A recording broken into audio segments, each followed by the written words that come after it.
qualify, would it? I said, can I give it to myself anyway? They said, I don't think that's a good idea. Great people. These are great men and women that get the Congressional Medal of Honor. Thank you, Woody. We are unbelievably grateful to all of the members of AMVETS and Ladies Auxiliary. They've worked so hard, and the sons of AMVETS and the junior AMVETS, and of course, the legendary AMVETS writers who are fighting to keep alive the spirit of Rolling Thunder. I love Rolling Thunder, that noise. Wow. Rolling Thunder. We're taking care of Rolling Thunder since I've been there. Rolling Thunder, please stand up. You have so many great people. So many great people. Thank you. Thank you. And the leaders are all here, too. Thank you. And we'll see you in a little while in Washington. And to honor the prisoners of war and those missing in action, today we renew our vow that America will never, ever forget. It's a great, thank you. Great to be joined by a number of champions for Americans veterans, including Secretary of Education Betsy DeVos. Betsy, doing a great job. Deputy VA Secretary James Byrne. James, thank you. Great job. A man who has really done a great job. I don't know if he's appreciated. Sometimes it doesn't work out that way, but he's done an incredible job. And your state is doing phenomenal business, and I want to take all of the credit, but I can't because I have to give him a lot too, because he has been a truly great governor, Matt Bevin.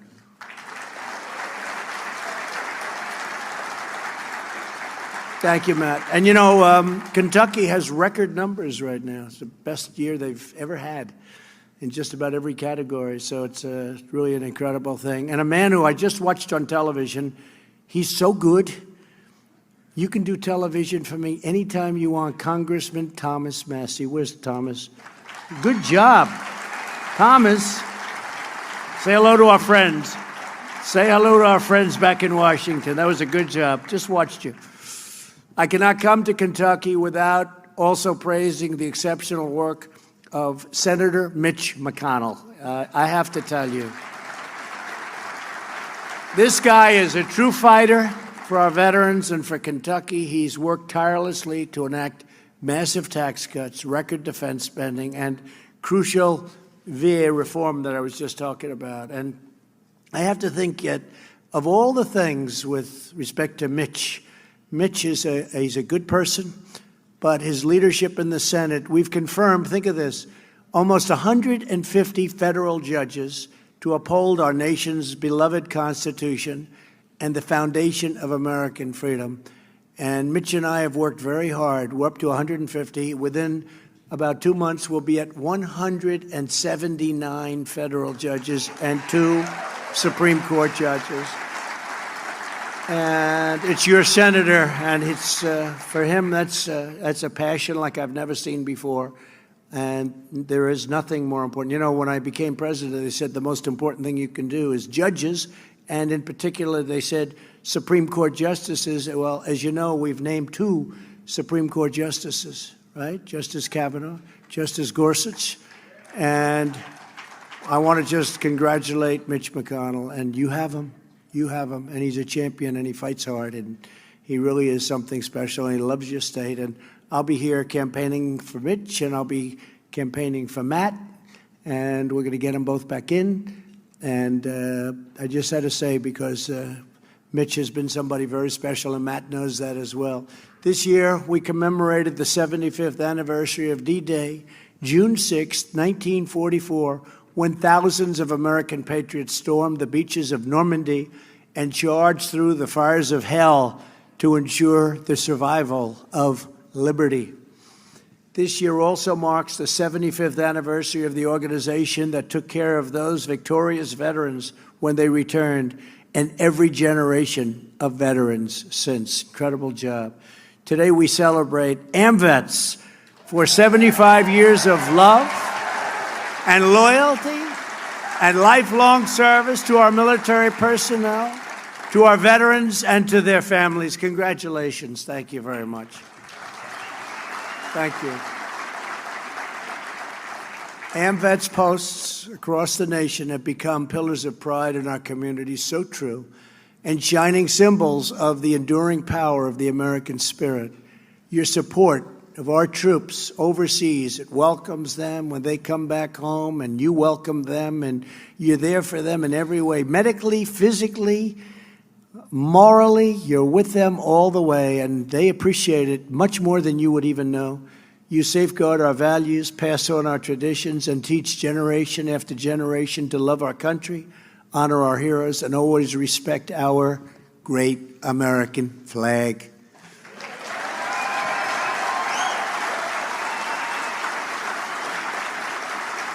We gather today at a truly incredible time for our nation. We are reawakening American pride, American confidence, and American greatness. We are America first. It's about time, too. It's about time, wouldn't you say? We hear America first. You didn't used to hear that. You didn't used to hear that too much, right? You didn't used to hear it at all, come to think of it. You hear it a lot now. Hope you don't get sick of it. I don't think you will. Not this group. Not too many people in our country would feel that way. We're respected again as a nation. We're respected again. We're restoring the fundamental principles that government and its first obligation is the highest loyalty is to our citizens. It's the loyalty to our citizens that really is that first obligation. No longer will we sacrifice America's interests to any foreign power. In all things, we are putting our country first. We are saying, let's say, make America great again, but we're almost there where we say, make America great again. We may have to switch it. You know what we're going to switch it to, right? Huh? That's right. That's right. I won't say it here because this is not a campaign speech. It's not a campaign speech.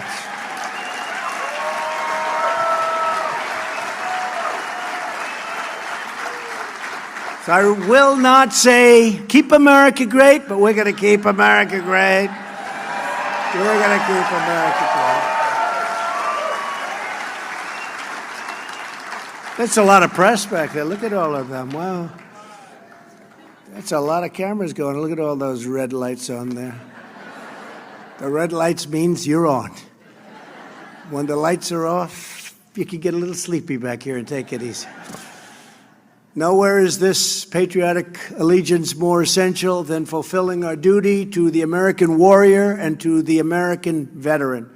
We are upholding our nation's solemn pledge to protect those who protect us, and they've protected us brilliantly. With America's core interests guiding us as we do, we are making unprecedented strides. Our incredible American warriors have pulverized the bloodthirsty killers of ISIS. We defeated 100% of the caliphate in Syria.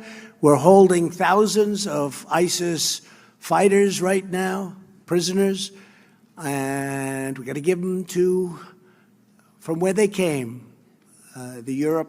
Certain countries in Europe, they got to take them back because we don't want to hold them. Got to give them back. We're fighting for other people. We got to give them back. They got to take them. They'd rather have us hold them and let us have them for 50 years. We don't want them. We don't want them. They should take them. Do we agree? They should take them. They say to us, why don't you hold them in Guantanamo Bay for 50 years and you just hold them and spend billions and billions of dollars holding them? And I'm saying, no, you got to take them. We fought. We have them captured. They're all captured. Thousands. ISIS. But now Europe has to take them, and different countries where they came from have to take them. Do we agree with that? Yes? I was just curious as to what you thought. We withdrew from the horrible Iran nuclear deal. Horrible deal. We brought home the remains of our fallen North Korean war heroes. We brought them home, so many of them, and many more are coming, so they can rest alongside their brothers and sisters in American soil. We believe in our sacred responsibility to ensure no one is left behind, right? We're rebuilding the awesome might of the United States military with these big budgets that I just described. And think of it. Thank you. Thank you very much. I appreciate it. Thank you very much. And we're very proud of it. We're very proud of it. And those in the military are very proud, too. Beautiful, new, the best equipment in the world. We make the best planes. We make the best missiles. We make the best ships. We make the best everything. And it also, in this case, secondarily, it also happens to be made in the USA, every inch of it, and it's called jobs, jobs, jobs. That's secondary, but it's important.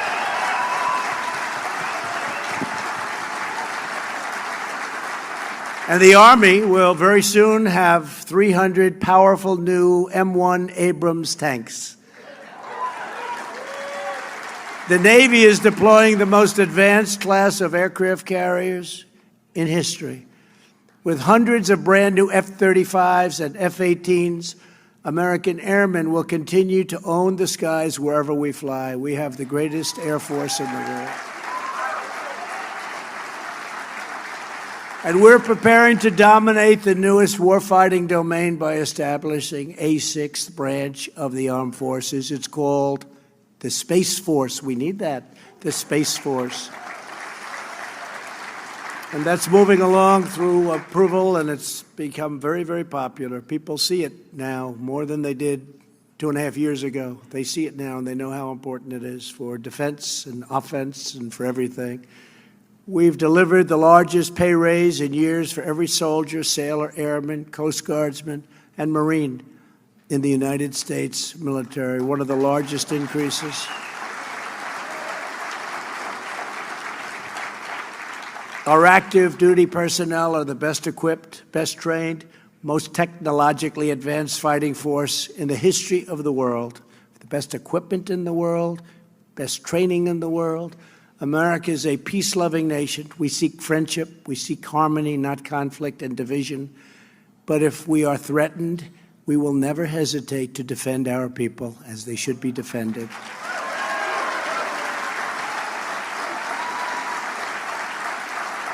And if our enemies should dare to fight us, they will be crushed with overwhelming American might. No adversary stands a chance against the awesome power of the red, white, and blue. There is no military even close to ours. You know, you read all sorts of things, well, maybe this country, maybe that. It's only propaganda put out by different areas and different countries. There is nothing close, and they all know it. And they tell me that. They tell me that. There's nobody close, and we have to keep it that way. And we don't want to have to use it. We don't want to have to use it, but we have to have it just in case, right? The members of our armed forces, and you understand that very well, the members of our armed forces have always lived by the word of Douglas MacArthur. In war, there is no substitute for victory.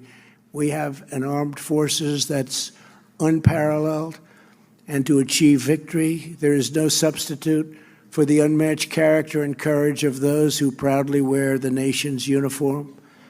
And we even have different uniforms. Did you see some of the different designs of the uniforms? We're going back to a style and a look that nobody thought we'd go back to because of expense, and now we have brand new, the most beautiful uniforms you've ever seen. But much more importantly are the people that wear that uniform, what's inside that uniform. That's much more important, much more important. That's the best in the world. Every warrior who serves has poured out, and they have poured out their hearts and souls for America. We believe their government must show them the same devotion in return, and we've been doing that, at least in the last 2.5 years we have. Can you believe it's almost 3 years now? Because I've been saying 2.5 years now for a number of months. And we're getting close to 3. I'll have to be changing it to 3 very soon. After years of neglect, we're fixing the heartbreaking failures from the last administration at the Department of Veterans Affairs. America must never abandon our heroes in their hour of need. We'll never do that. For that reason, I proudly signed into law the groundbreaking VA Accountability Act. Big deal. And that was another one. They wouldn't do it. 40 years, 50 years, they wouldn't do it. You couldn't get it done. And I won't blame unions, and I won't blame civil service. I won't blame any of it. But man, was there power against it. It was tough, and I got it done. Now somebody mistreats you or mistreats people in the VA, and we know what happens, right? It's called, you're fired. Stand up, please. Stand up. There's the man that implements it. You're fired. Get out of here. Get out of here. You couldn't fire anyone for virtually any reason. They could do anything. So we have the Accountability Act, and we've removed more than 7,600 bad employees who failed to give our vets the care they so richly deserve. 7,600. Think of that. They were treating some of them, no, most of them are fantastic, but some of them were treating our people, our great heroes, so badly, sadistic, terrible people. They were terrible people, and they're gone. They're fired. They would never have been fired. 7,600. I didn't know you were that vicious to get rid of that many. And everyone deserves to be out, right? Good. That was a big deal. That was a hard one to get.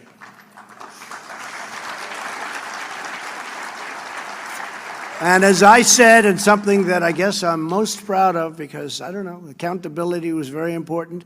Some people think it was as important, maybe not. But most significantly, the VA reforms, we did the Veterans' Choice, and that's, I don't know which was more difficult. They were pretty much equal. But since I took office, nearly 3 million veterans have been able to choose a private doctor in their own community. And have you ever seen, and this is a great tribute to the people at the VA, the people and the leadership of the VA, I don't hear these horror stories. You know, I used to see, as growing up, I'd see VA, VA, VA. I don't want to, you know, well, let me find some wood. Wait.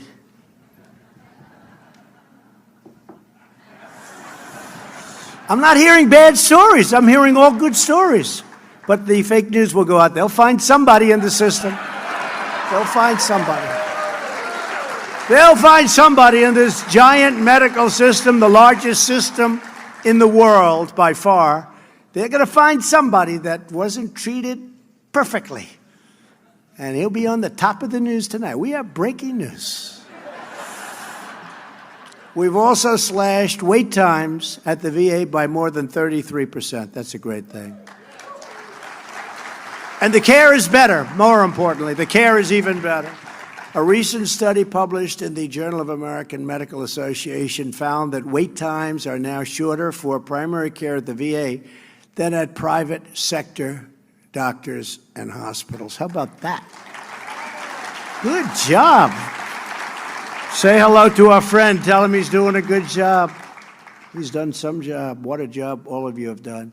To improve the efficiency of the VA, I signed the Veterans Appeals Improvement and Modernization Act. You know what that is? So far this fiscal year, the VA has processed nearly 1.2 million claims for compensation and increased the number of appeals decisions by 70% compared to 2 years ago when I really started doing this. That's a big number. We are modernizing your medical records to begin a seamless transition from the Department of Defense into the VA, something that they just said they couldn't do. You know that, right? They said, we can't do it. It's just too complicated. We did it. The VA has also cut opioid prescriptions by 30% over the last 2.5 years. And we're committed to defeating the opioid epidemic in America, and I have instructed all of our people that give so many grants to lots of geniuses all over the country. I said, find a painkiller that's non-addictive. Get a painkiller that when you break your arm and you go to the hospital, you don't come out of the hospital addicted to opioids. Get a painkiller that's non-addictive. And we're closer than you think, right? We're closer than you think. Our veterans are seeing dramatic improvements in the quality of care across the board. Patients' trusts have increased. I mean, you look at the trust that the patients give, increased at 92% of VA medical centers, 92% increase at the medical centers, and we will not rest until we reach 100%, and we'll get there too. We'll get there. Probably there already. Probably we're there already. No issue facing our veterans is more urgent than ending the national crisis of veterans suicide. My administration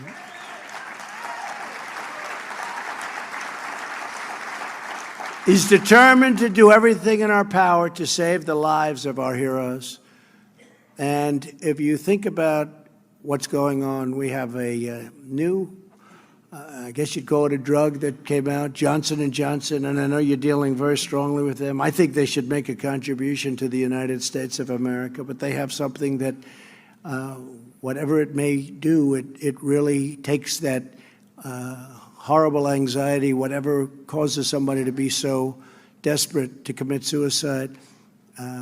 You take it, it's an inhaler, and you take it, and its results are incredible.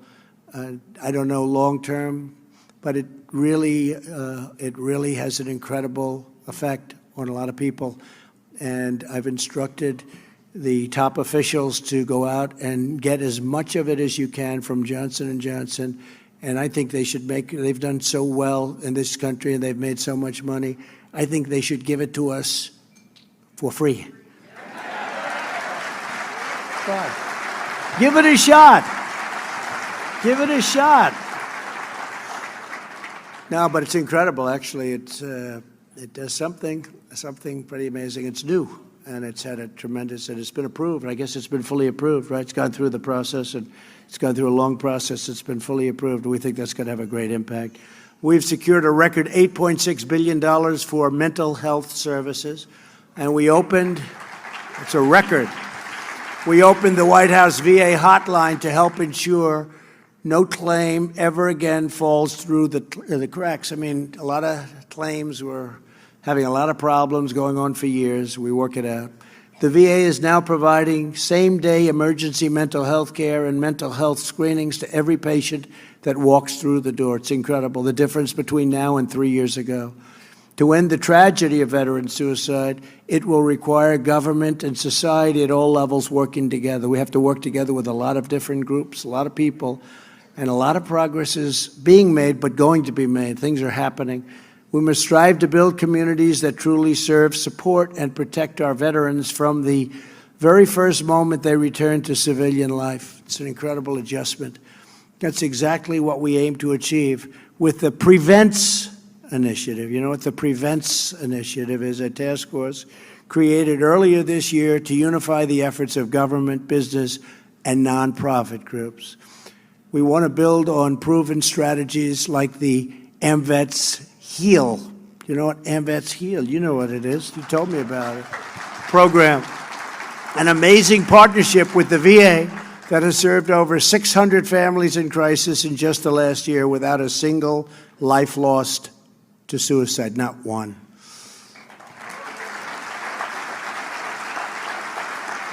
To every veteran who is facing this struggle, I want you to know that you are not alone. We are with you. You are not forgotten, not at all forgotten. We're with you all the way. And you are not beaten. You will overcome, you will prevail, you will triumph, and you will thrive. You will thrive. A lot of progress has been made. So many different things we're making progress in. Millions of Americans are right by your side, and we are with you every single step of the way. One of those Americans is someone that you know very well, Jim Pigeon, a Navy veteran and former national commander of AMVETS. Jim, where's Jim? Come on up here, Jim. Come on up here, Jim. For the past 1,257 consecutive days, Jim has challenged Americans to join him in doing 22 push-ups. Don't challenge me. Don't make me do that. Representing the number of veterans whose lives in each, think of that, 22 representing, that's the number of suicides a day. Can you believe it? I heard that number and I said, it can't be possible. You would think a year, a month, a day. Nobody can believe it. Nobody believes that, Jim. Thousands of patriots have joined him in raising awareness, and together they are summoning the national will to act. And I want to thank Jim. Jim, say a few words, please. Great job.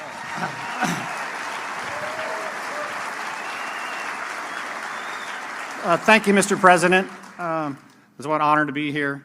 I would not be able to do this without the support, the love, and the prayers of my beautiful wife, Paulette.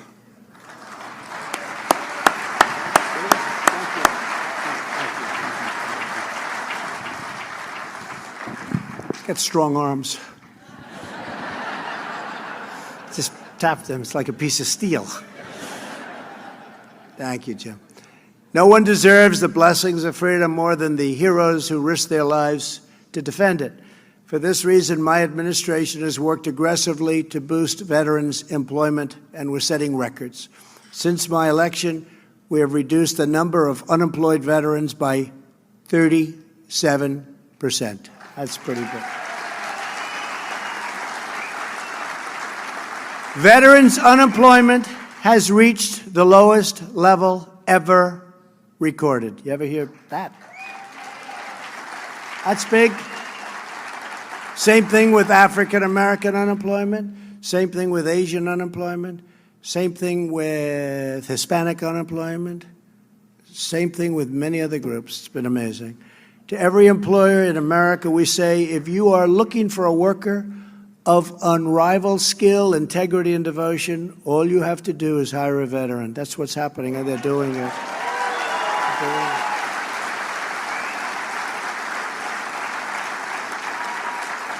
I have a friend who's been doing it lately, and he said, why didn't I do this 25 years ago? I said, that's your problem. He's very happy. Every service member has the right to return to civilian life with dignity and security, and that's what's happening. Driven by this core principle, we have helped 30,000 veterans find permanent housing over the last 2 years. 30,000. We have also expanded the GI Bill so that veterans can use their benefits to get an education at any point in their lifetime, a crucial reform to expand opportunity to veterans in every stage of their career. That's a big thing. And today I'm proud to announce that I am taking executive action to ensure that our wounded warriors are not saddled with mountains of student debt.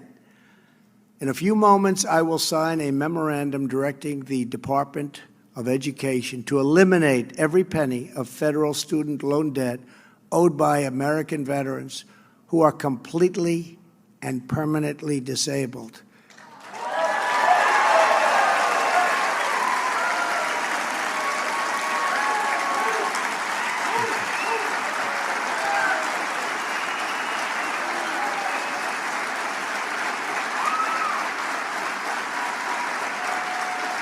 Incredible.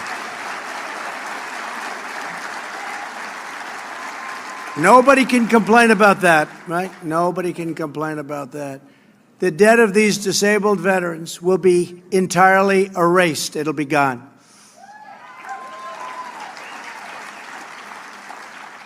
And to sleep well tonight.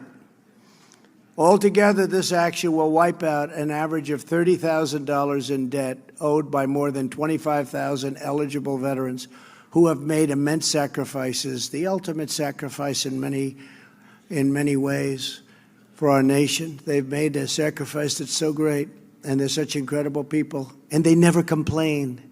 They never complain. That's hundreds of millions of dollars in student debt held by our severely wounded warriors. It's gone forever.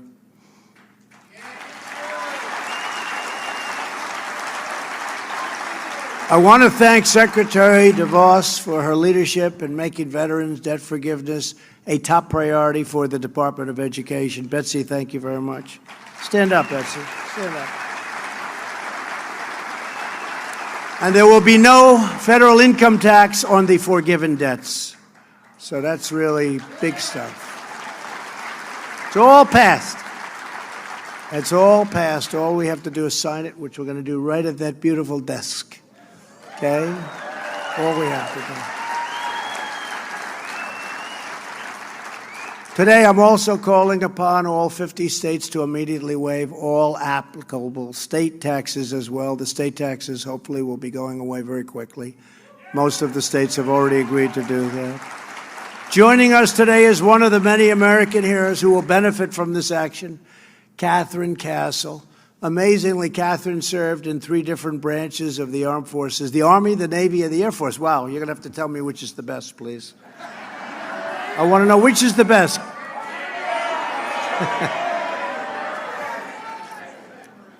Which is the best? Don't say it. Don't say it. She may say it and I'll be in big trouble. Please say a few words, Catherine. Thank you very much. Thank you. Thank you, everybody. This is an amazing relief on my family, as well as I know many thousands of veterans as well. Thank you. Thank you very much. Thank you, sir.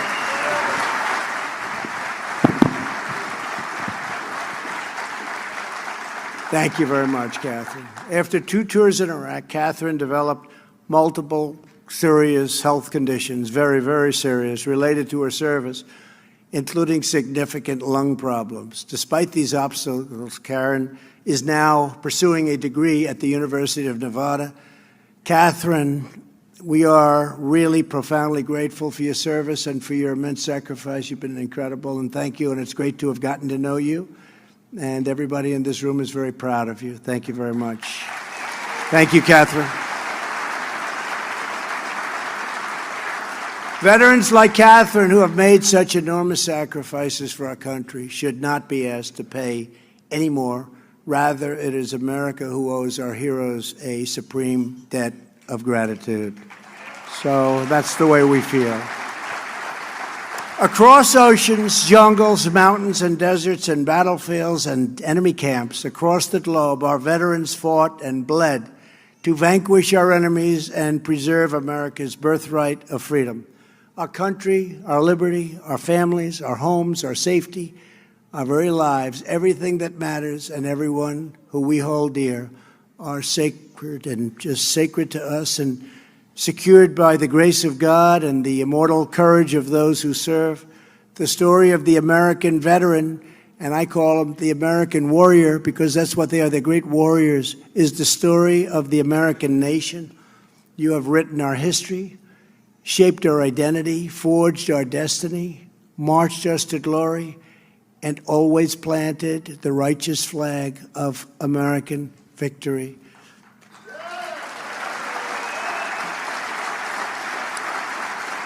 You have filled our enemies with dread, you have filled our friends with hope, and you have filled our American heart with fierce patriotic pride. Because of you, America is safe. Because of you, America is strong. Because of you, America is free. And because of you, America will forever remain the bravest, mightiest, and greatest nation on the face of the earth. Thank you. Thank you. Because of because of you. I would now like to ask AMVETS leaders to come forward. Secretary DeVos, please come forward. Deputy Secretary Byrne, Governor Bevin, Sergeant Catherine Castle, and Sergeant Nick Stefanik to join me on stage as I sign the presidential memorandum facilitating the cancellation of student loan debt for 25,000 of our most severely disabled veterans.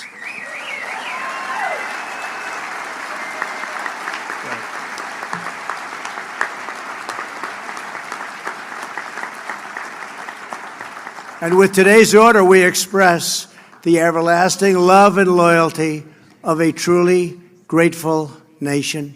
God bless our veterans, and God bless America. Thank you very much. Thank you. Thank you very much.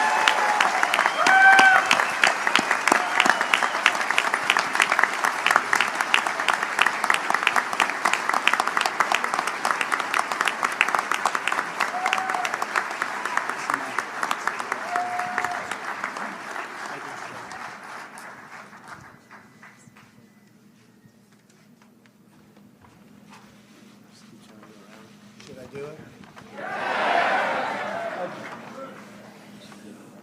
Come on around, folks.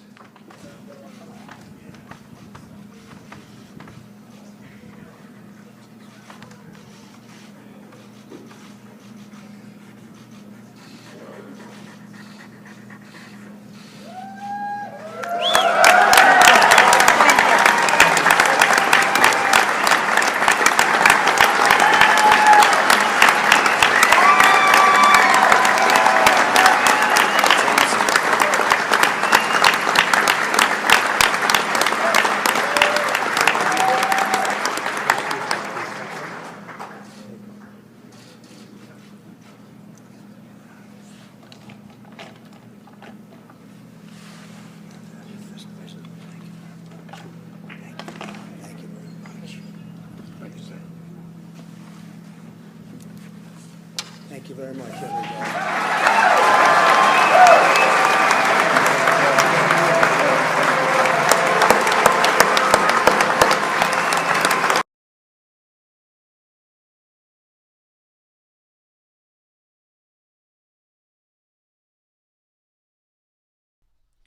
All right, folks, thank you very much for joining us and choosing us as your stream of choice. President Trump delivering a speech at the American Veterans 75th National Convention. And as you guys heard, folks, I don't need to tell you guys heard it for yourselves, what the president just signed. If you want more information on what the memorandum that the president just signed, make sure to go to our website, goldenstatetimes.com. Again, that's goldenstatetimes.com. If you missed the president's speech at any point, we are uploading it onto the channel right now. So make sure you subscribe to the channel and you click the notification bell. That way you can get updated when we upload that video or other videos in the future. We hope that you join our family, and we welcome you by clicking the subscribe button and the notification bell. Also, don't forget to click the thumbs up button, folks, if you liked our coverage of this speech of the president. Thank you so much for being the best part of Golden State Times. We hope that you guys join us on the next one. But until then, my name is Jen from Golden State Times, and I will see you soon. Oh, wait, just before I forget, this is very important, folks. Thank you so much to our moderators for keeping the chat clean and enjoyable for everyone. You guys do an amazing job, and I'd like to thank you so much for your hard work and your support. Also, thank you so much to all of those that shared this live stream on social media. If you shared it on Facebook, on Twitter, thank you so much for your support. You keep us alive here on YouTube. So thank you so much for your continued support. All right, folks, I hope to see you guys here next time. But until then, my name is Jen from Golden State Times, and I will see you soon. Peace.